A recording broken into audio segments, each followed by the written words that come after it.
नमस्कार दोस्तों, ट्रिकी गुरु अमित गुप्ता के YouTube चैनल में आज आपका फिर से स्वागत है। दोस्तों आज मैं आपके लिए फिर से लेकर आ गया हूं एसएससी जीडी की परीक्षा को ध्यान में रखते हुए रीजनिंग के 2019 में पूछे गए 25 प्रश्नों में से कुछ प्रश्नों को जो कि हम सॉल्व करेंगे बिल्कुल ट्रिकी अप्रोच के साथ। तो बने रहिए इस वीडियो में और लास्ट तक जुड़े रहिए, क्योंकि इसमें हम आपको एक बताएंगे। आज के इस वीडियो में मैं आपको एक तुक्का ट्रिक के बारे में बताऊंगा, कैसे परीक्षा में आप तुक्का मार सकते हैं, जो कि ज्यादा उम्मीद है कि आपका तुक्का सही लगे। तो देखिए, ये पहला प्रश्न है, इसमें असंगत छांटना है। आपको पता करना है कि कौन सा गलत है, कौन सा इनमें से अलग है, और गलत नहीं बल्कि अलग है। तो सम विषम भाज्य अभाज्य विभाज्यता सभी आधारों पे आप जल्दी जल्दी चेक करना है और आपको पता लगाना है कौन सा इनमें से दिए गए विकल्पों में तीन एक जैसे होंगे, यानी एक अलग होगा, उसे ही आपको पकड़ना होगा। जब भी कहे एक अलग छांटिए तो आपको पता करना पड़ेगा तीन कौन एक जैसे हैं, तो अपने आप ही एक अलग छट जाएगा।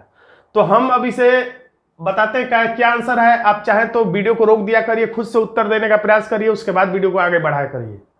तो 6 6 12 और 13 14 15 16 17, इसका योगफल आता है 17। अब इसको उसी तरह से जोड़ते हैं, 7 और 6 13 और 2 15। इसको भी जोड़ते हैं तो 7 5 12 और 3 15। इसको भी जोड़ते हैं तो इसका भी योगफल 9 1 10 10 5 15 आता है। केवल इसी का योगफल आपस में है जो कि 17 आता है, यानी कि हमारा यही अलग है। और क्यों अलग है? क्योंकि ये बाकी में तीनों में एक समानता है। हमारा आंसर हो जाता है ए। अगला प्रश्न है समरूपता का अंक। समरूपता 19 संबंधे 441, तो 17 संबंधे क्या होगा? तो हमें आंसर तभी पता चलेगा जब हमें पता चल जाए कि 19 में क्या किया जाए कि 441 आ जाए। तो जब संख्या तेजी से बढ़ जाए तो वर्ग घन या गुणा हो सकता है। तो 19 का तो ये वर्ग 441 नहीं, अगर आपको वर्ग घन याद होगा तो और तेजी से आप प्रश्न को सॉल्व कर पाएंगे। 19 है लेकिन ये 20 नहीं बल्कि 21 का वर्ग है। 19 है लेकिन 20 नहीं बल्कि 21 का वर्ग है। उसी तरह 17 है तो 18 नहीं बल्कि 19 का वर्ग होना चाहिए। तो 19 का वर्ग अगर आपको याद है तो ठीक, नहीं याद है तो गुणा करके देख लीजिए। 99 81 को 1 9 1 9 9 और 8 17, फिर 1 और 1 यहाँ पे 1 और 9 7 16 1 1 2 1 3 3 6 1 किस में है? तो 3 6 1 है विकल्प ए में। हमारा आंसर हो जाता है ए। अगर आपको वर्ग याद तो डायरेक्ट आप टिक भी कर सकते हैं।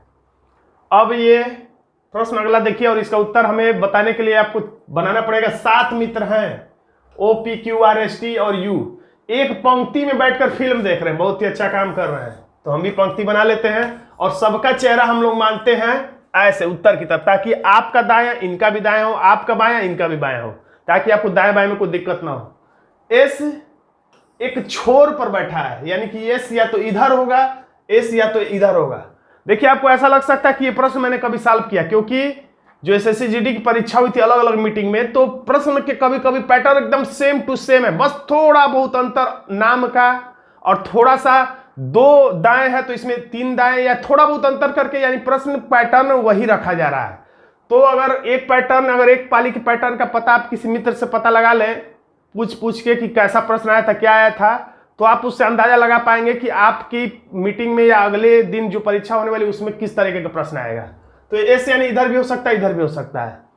अब Q जो है एस के दाईं ओर से दूसरे स्थान पर बैठा है। Q जो है एस के दाईं ओर, तो एस के दाईं ओर अगर यहां रहेगा तो ये Q जो है एस के बाईं ओर हो जाएगा। यानी हमें पता चल गया Q, ये वाला एस सही होगा, क्योंकि Q किधर है?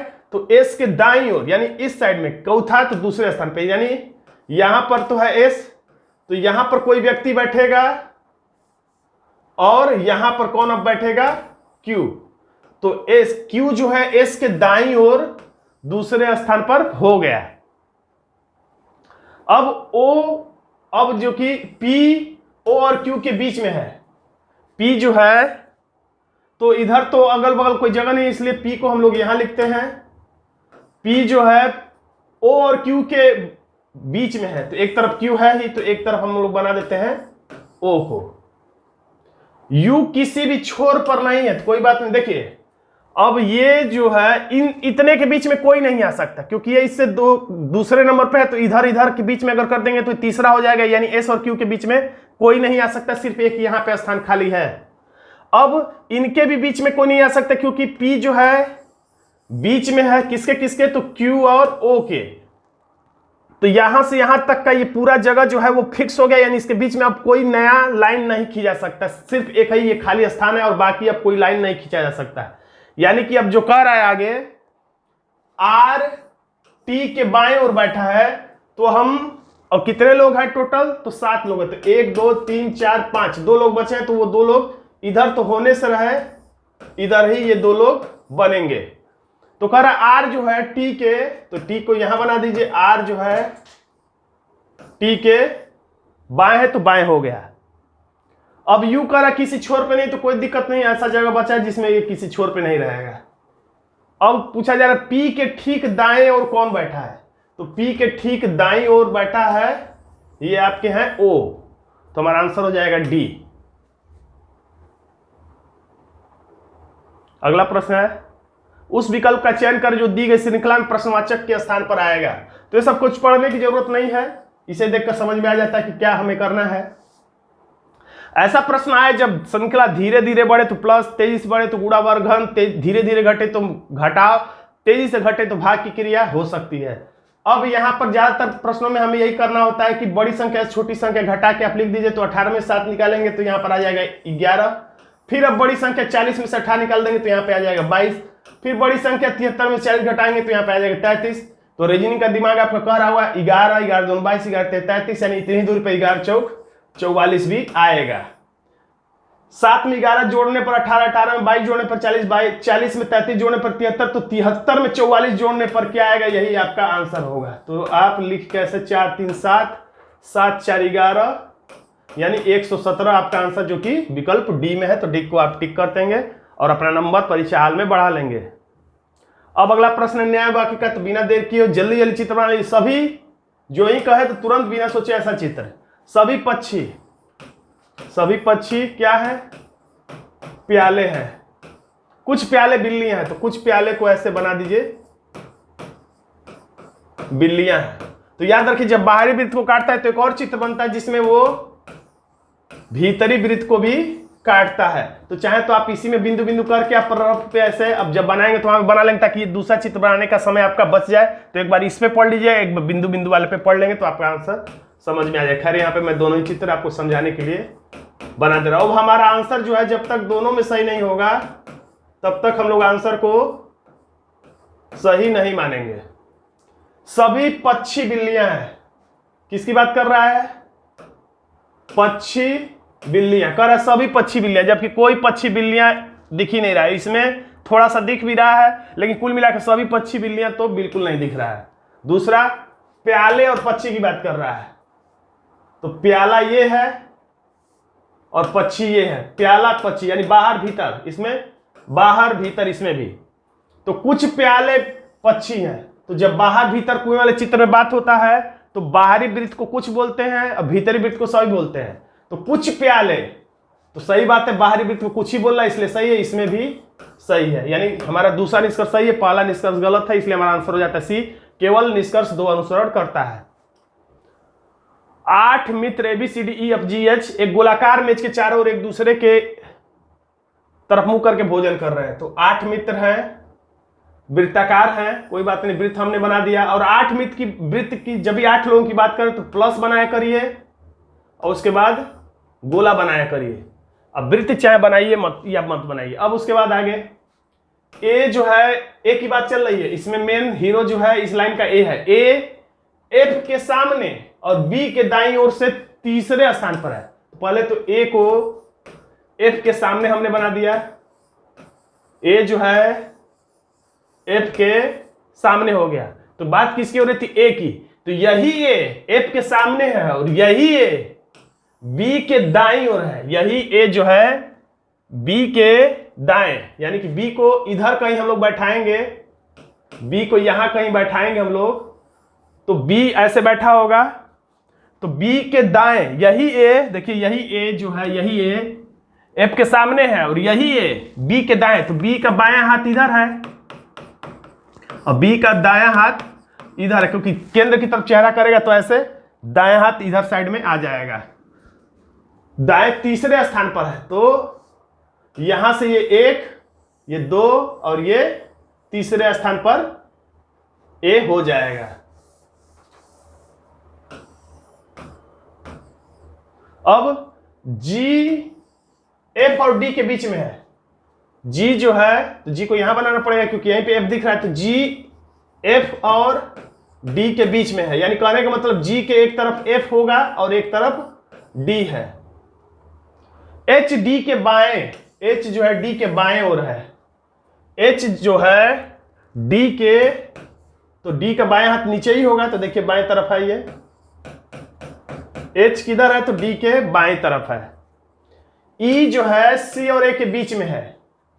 E जो है तो E यहां बनाना पड़ेगा। E जो है E के एक तरफ कौन है, तो एक तरफ A है और एक तरफ C है, तो E के एक तरफ A और एक तरफ यहां पर हम लोग बना देते हैं C को। अब पूरा जगह हमारा भर चुका है। अब क्या पूछ रहा है, A के दाएं ओर तीसरे स्थान पर, तो A ये है, तो A के दाईं तरफ यानी कि इधर तीसरे स्थान पर, यानी 1 2 3 तीसरे स्थान पे कौन है तो G है, तो G हमारा विकल्प A ही में है, हमारा आंसर हो जाता है A।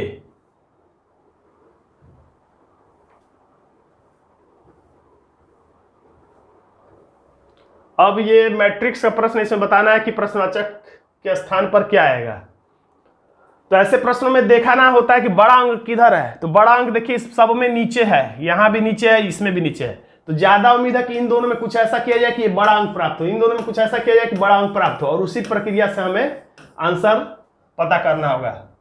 जिधर भी बड़ा अंक, अगर इधर बड़ा अंक होता है तो सब इन दोनों में कुछ ऐसा करके, इन दोनों में कुछ ऐसा करके, इन दोनों में कुछ ऐसा करके आंसर लाते हैं। तो 41 बड़ा अंक है, तो 4 5 20 नहीं आ रहा है, तो 4 चौके वर्क करके देख देते हैं। 4 चौके 16 50 25, 16 और 25 जोड़ेंगे तो 31 आ जाएगा। फिर 6 6 के 36, 8 टाइम 64, 64 और 36 जोड़ेंगे तो 100 आ जाएगा, यानी कि 7 7 49, तो 49 में और कितना जोड़ें कि 85 हो जाए। तो नहीं समझ में आ रहा तो आप 85 में से 49 घटा दीजिए, तो 15 में से 9 निकलेगा तो हो जाएगा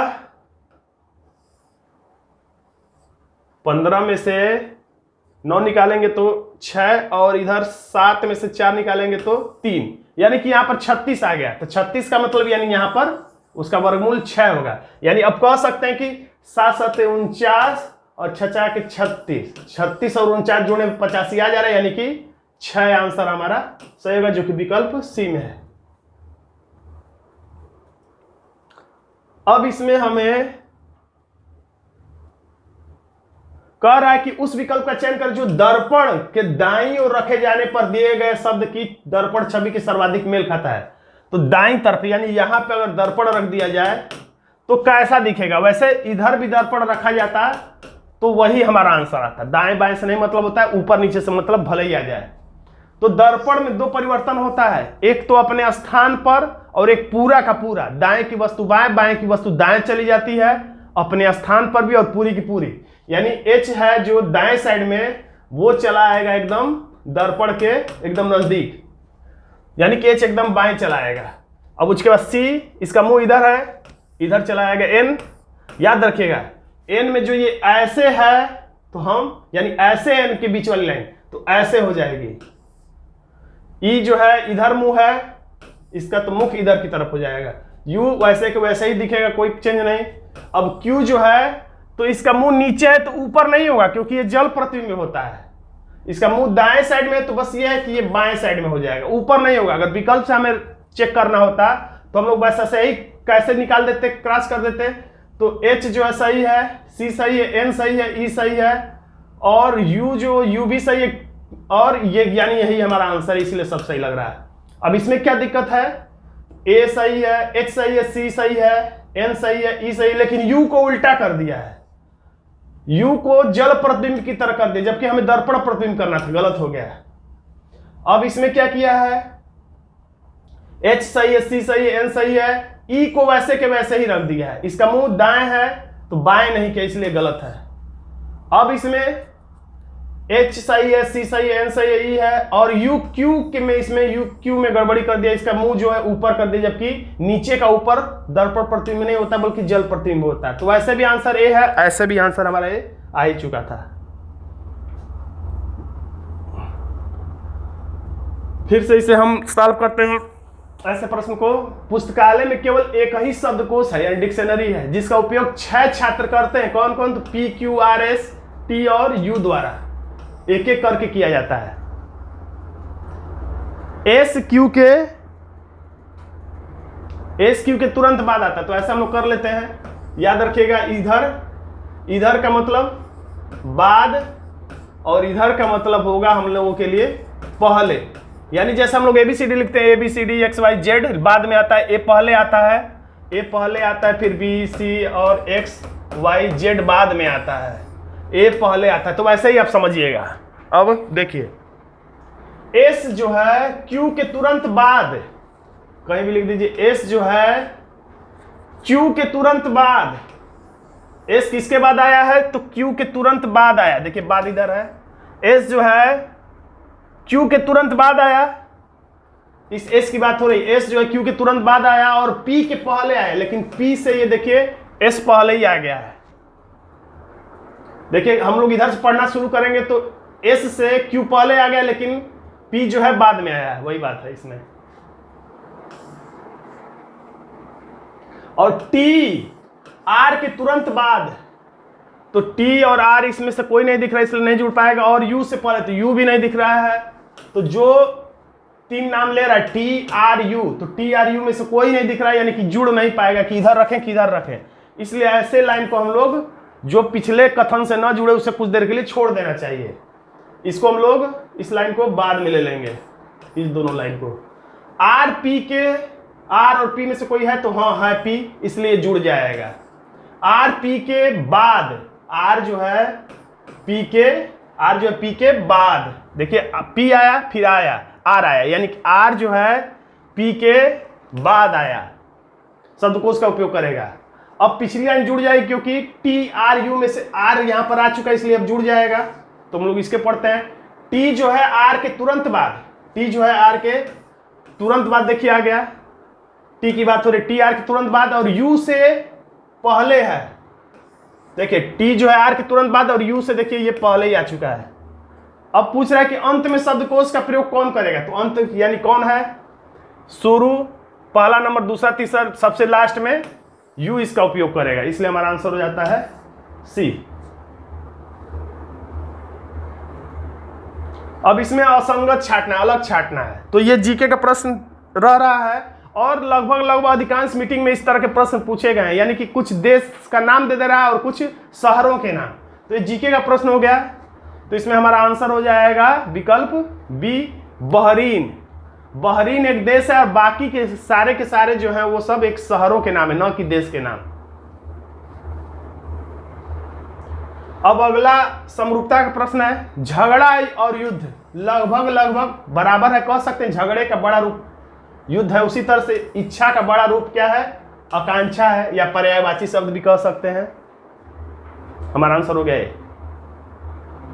अब इसमें प्रश्नवाचक चिन्ह श्रृंखला परीक्षण का प्रश्न इसमें पूछा है, क्या आएगा? तो अब उसी तरह से बड़ी संख्या छोटी संख्या निकाल देंगे।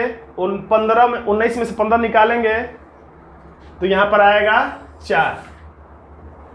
अब उसी तरह से 35 में से 19 निकाल दीजिए तो यहां पर आ जाएगा 16। 71 में से 35 निकाल दीजिए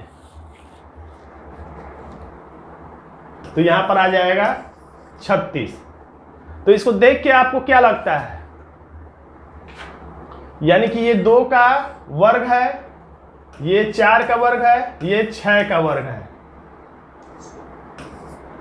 यानी कि 2 के बाद 3 नहीं है, 4 है। 4 के बाद 5 नहीं है, 6 है। तो अब 6 के बाद 7 नहीं रहेगा बल्कि 8 का वर्ग होगा, यानी 8 × 64। यानी 71 में आपको 64 जोड़ना है।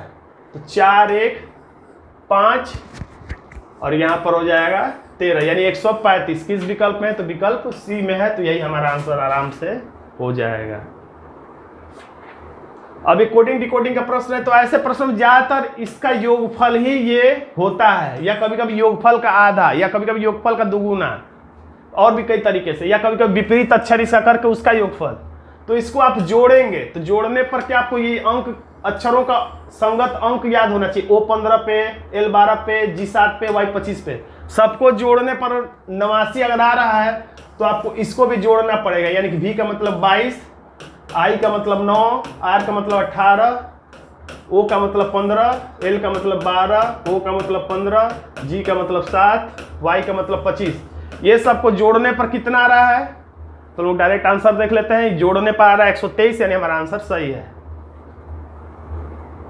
फिर से असंगत आपको बताना, इसमें असंगत कौन है, अलग कौन है। तो ज्यादातर तो अंतर के आधार पे होता है। तो ई है तो F G H I, G है तो S बहुत दूर है HS। तो जब अंतर के आधार पे ना मिले तो कभी कभी आप इसको सभी संगत संख्याओं के अक्षरों की संगत संख्याओं के योगफल के आधार पर भी चेक कर लिया करिए। तो T है 20 और ये है 9, 20 9 29, 29 और 5 34, योगफल 34 आ गया। ये है 19 7 और 8, ये भी हो जाएगा 34। यह है 8 11 और 15, इसका भी योगफल हो जाएगा 34। इसको जोड़ेंगे तो 20 8 28, 28 और 19, ये आपका 34 से ज्यादा हो जा रहा है, इसलिए आंसर आपका यही डी हो जाएगा। हमारा आंसर हो जाएगा डी, क्योंकि इसका योगफल 34 नहीं है कुल मिला के। अब कितना है इससे कोई मतलब भी नहीं है, 34 से ज्यादा हो रहा है। अब इसमें अंतर के आधार पे देखेंगे। अब देखिए यहाँ पर मैं जो तुक्का ट्रिक बता रहा था आपको, उसके आधार पर देखिए परीक्षा हाल में अगर आपके पास समय कम है, बहुत ज्यादा कम है, 5 मिनट बचा है, अभी 12 प्रश्न बचा है, 15 प्रश्न बचा है, तो क्या करेंगे? तो देखिए सब में जे है, पहला अक्षर खोजने से कोई फायदा नहीं होगा। अब दूसरा अक्षर देखते हैं हम लोग, इसमें एल है, इसमें एल है, और इसमें एल है, इसमें आई है। तो ये तो निश्चित रूप से ज्यादा उम्मीद है कि आंसर नहीं रहेगा। हो भी सकता है, लेकिन ज्यादातर प्रश्नों में देखा जाता है कि ये आंसर नहीं होगा। अब आंसर कौन होगा? तो इन्हीं तीनों में आंसर होगा हमारा कोई। तो अब डायरेक्ट लास्ट वाला का अंतर बस पता कर ली। एच है तो I J K L M, 5 का अंतर, तो उसी तरह से I के बाद 5 का अंतर I है तो J K L M N, यानी लास्ट में N आएगा, यानी कि M इसमें नहीं, इसमें नहीं, इसमें नहीं, यानी इसी में है। हमारा आंसर हो जाएगा A। आंसर देखा जाए तो आंसर है A। वैसे अगर इसको विस्तार से लगाएंगे तो इसका और इसका, D है तो E F G H I, 5 का अंतर है, F है G H I J K, 5 का अंतर, H है तो I J K L M, 5 का अंतर है, 5 का अंतर है। प्लस अगर इस तरीके से लगा रहे हैं हम लोग इस वाले पैटर्न पे, तो +5 +5 +5 है। एक और तरीके से इसे हम लोग सॉल्व कर सकते थे आपस में नजदीक, इसको हम लोग ये वाला विधि कहते हैं। तो D है तो आपस में E F, यानी कि +2, F है तो G H, यानी कि +2। अब H के बाद जब दीवार ये कूद रहा है तो कितना है? H के बाद दीवार कूदने के बाद +1 है, G के बाद, H के बाद तुरंत I आ गया, I के बाद J के, फिर +2 के है तो L M, फिर +2, यानी +2 बस दीवार कूदने पर 1 है। तो उसी तरह से E है तो F G +2, H I यानी कि +2, अब दीवार कूद रहा है तो +1 होगा I के बाद, यानी कि J, अब सब +2 यानी J है तो K L, L है तो M N, यानी J L N, जो कि विकल्प A में है। यानी दोनों ही तरीके से, यानी इस तरीके से करने पर +2 और +1 करके आ रहा है, और इस तरीके से करने पर +5 से आपका आंसर आ रहा है। या तुक्का विधि भी मैंने बता दिया है। इस प्रश्न को ध्यान से, इसका सिर देखिए, इसका सिर इसके सीध में है, अगले वाले में ये सीध, तीर जो है इस सीध में है, अगले वाले में ये इधर है। रहिए एक ही चित्र में, सब में देखते जाइए। देखिए हम खड़े इसी चित्र में रहेंगे, लेकिन नजारा सब में लेंगे। ये जो इसका सिर है पहले चित्र में, यहाँ पर इस वाले चित्र में कहाँ है? तो इस सीध में है। इस वाले चित्र में कहाँ है? तो इस सीध में है। इस वाले चित्र में कहाँ है? तो इस सीध में, यानी पता चला कि 45 अंश इसका सिर घूमता जा रहा है। तो अब इसके बाद नंबर किसका आएगा? तो इधर आएगा नीचे। तो नीचे किस में है? तो केवल विकल्प सी में है। यानी 45 अंश घड़ी के विपरीत दिशा में आकृति घूम रही है, इसको ये कहा जाएगा।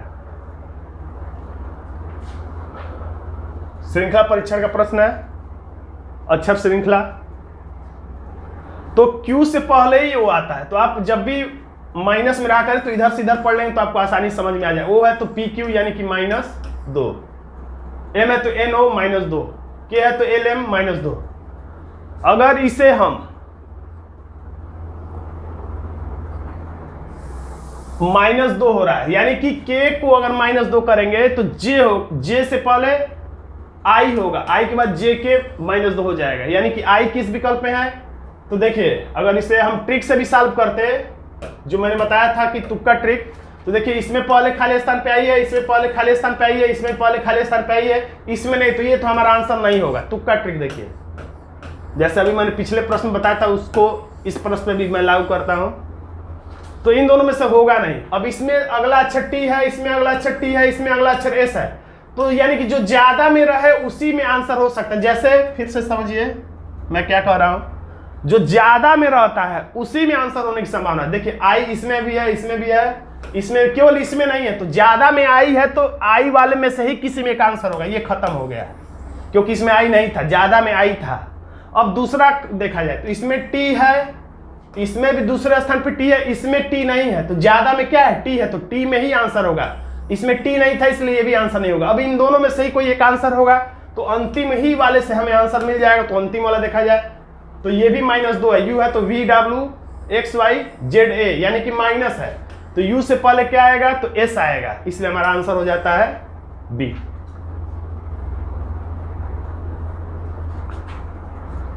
दोस्तों आज का एक छोटा सा वीडियो आपको कैसा लगा कमेंट बॉक्स में जरूर लिखिएगा। वीडियो अच्छा लगा तो वीडियो को लाइक कर दीजिएगा, इसे अपने दोस्तों में शेयर कर दीजिएगा, और अभी तक आपने हमारे चैनल को सब्सक्राइब नहीं किया है तो सब्सक्राइब जरूर कर लीजिएगा, क्योंकि रीजनिंग कैसे ट्रिकी वीडियो में समय समय पर लाता रहता हूं। धन्यवाद दोस्तों।